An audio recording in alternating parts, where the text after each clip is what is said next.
Hola, bienvenidos a Esquina Literaria. Antes de empezar la lectura, quiero invitarlos a que se suscriban al canal, me sigan en mis redes sociales, déjenme sus comentarios y lo más importante, que se vuelvan mecenas en mi Patreon. En esa plataforma tendremos la oportunidad de comunicarnos con mayor libertad y hablar un poco más a fondo de todos los temas que abordamos en este canal. Así que los invito a que se vuelvan mecenas en mi Patreon. Estamos leyendo este libro, Psicoanálisis y Criminología, Estudios sobre la delincuencia. Espero que les esté gustando. Hoy vamos a leer Nietzsche y Dostoyevsky. Espero que les guste. Los conceptos de culpa y mala conciencia serán sacudidos por Nietzsche en el segundo tratado de la genealogía de la moral, partiendo del saber filológico de culpa, cuyo significado es tener deudas. La culpa produce una relación contractual con un acreedor, es decir, sobre el terreno de las obligaciones y derechos surgen los conceptos morales. De esta perspectiva, el delincuente es un deudor que atenta contra su acreedor, la comunidad social la cual se venga por resentimiento y lo castiga según los códigos penales. La crítica de Nietzsche se basa en desarticular el pago, castigo social, de la deuda, conciencia de culpa, y la sanción social del acto del delincuente. Sin embargo, no se trata de una evaluación forense o de un análisis para un progreso social.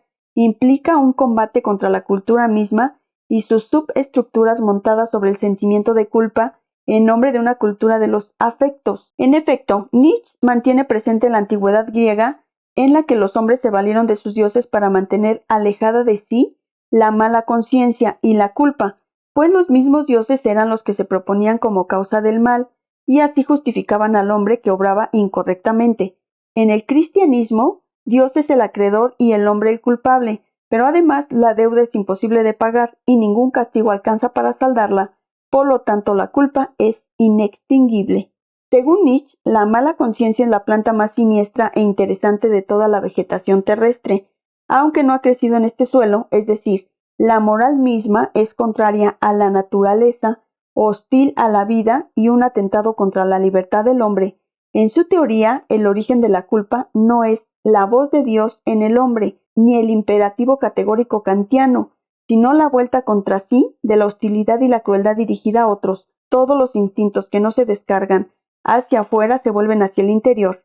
Además, existe una conexión psicológica entre conciencia de culpa y crueldad que puede captarse en cada individuo y que mantiene un alcance cultural, porque la legalidad de la organización social es un derecho de ser cruel.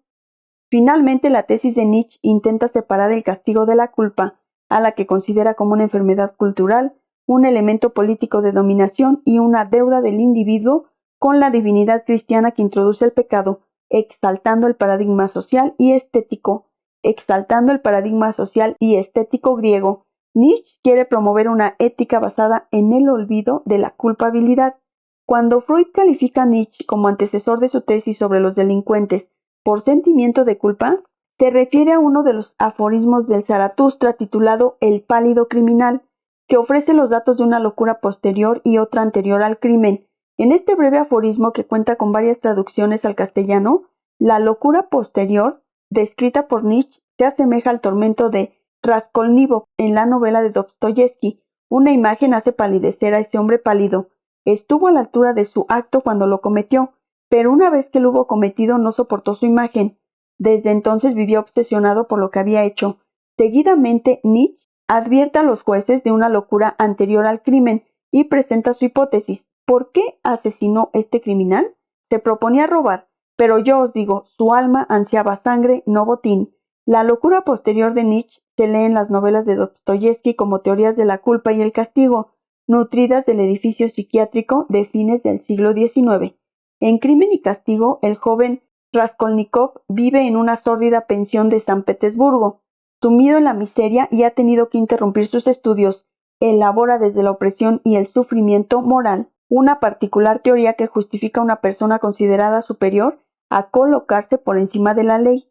Así, el joven ruso sostenía que Kepler y Newton tenían derecho a matar a una persona que impidiera la realización de sus descubrimientos, ideas que justificara el asesinato de un prestamista y su hermana. Sin embargo, paulatinamente comienza a embargarlo una extraña sensación que lo hará víctima de un suplicio horrible. Sufrirá la incontenible tentación de confesar su crimen o de matarse para poder expiar sus remordimientos. Finalmente resuelve entregarse y es condenado a trabajos forzados en Siberia. En la misma encrucijada que Raskolnikov, el joven Smerdyakov, hijo ilegítimo entre los hermanos Karamazov, elige la muerte. Ha nacido de una mujer ultrajada que fatalmente muere al dar a luz. Karamazov nunca asumió su paternidad, aunque permitió que Smerdyakov viviera con sus criados realizando tareas de servicio doméstico.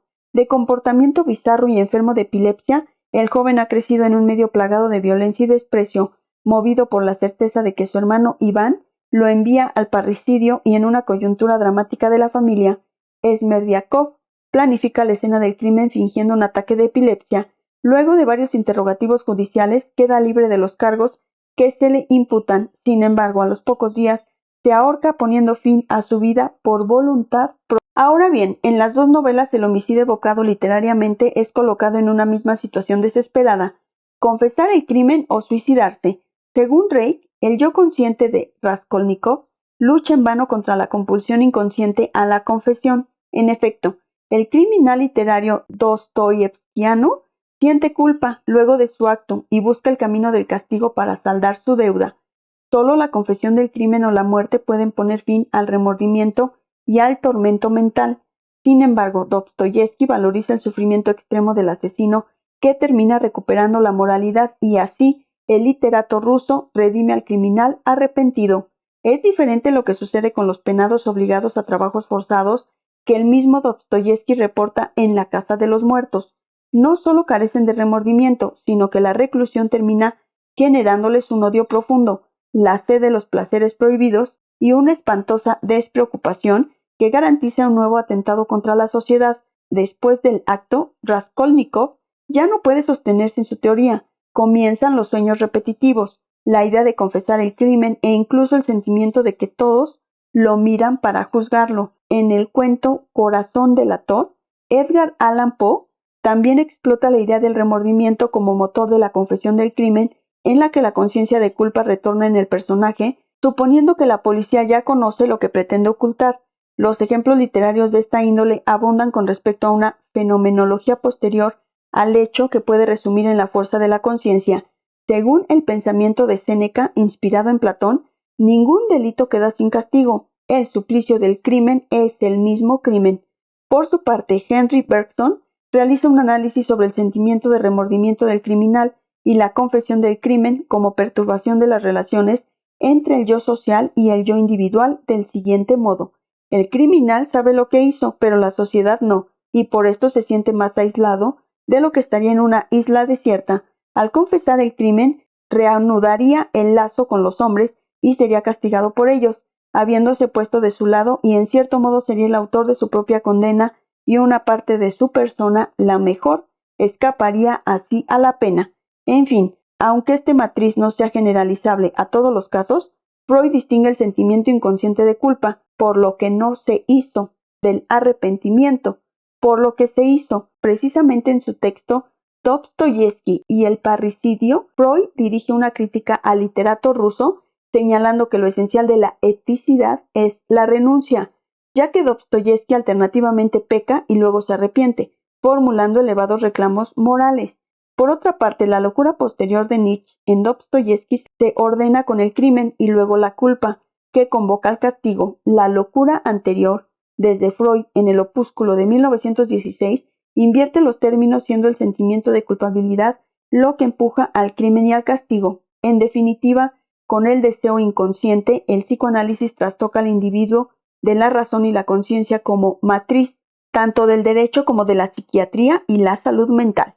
En este sentido, la contribución freudiana a la criminología es al mismo tiempo una subversión de un determinado discurso instituido.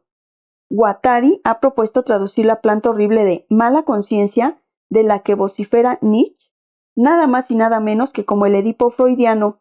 Incluso sostienen que el psicoanálisis se convierte en la formación de un nuevo tipo de sacerdotes animadores de la conciencia de culpa.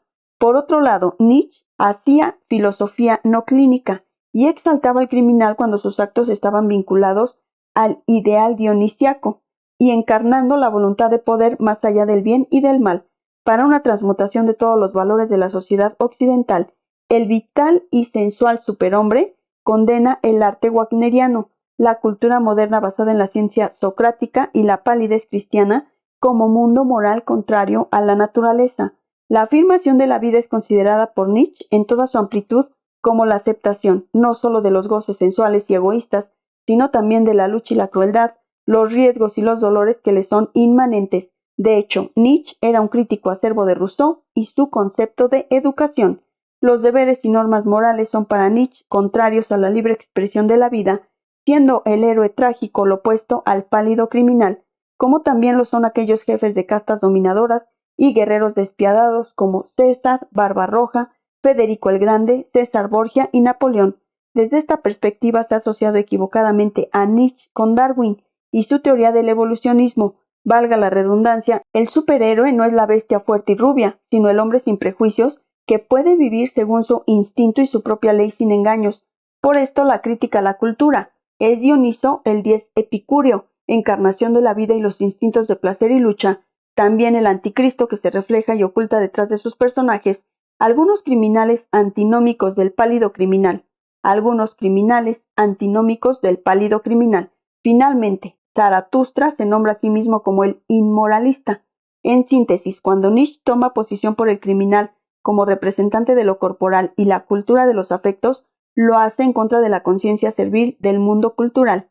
Así, el pálido criminal es consecuencia de la esclavitud e idiosincrasia social y no se confunde con las tesis antropomórficas de César Lombroso y la escuela positivista italiana. En diciembre de 1888, Nietzsche le escribe a August Strindberg: el criminal hereditario es decadente, incluso idiota. Espero que les esté gustando la lectura de este libro, Psicoanálisis y Criminología, de Juan Pablo Moyo. Los espero en el próximo video. Muchas gracias por escucharme.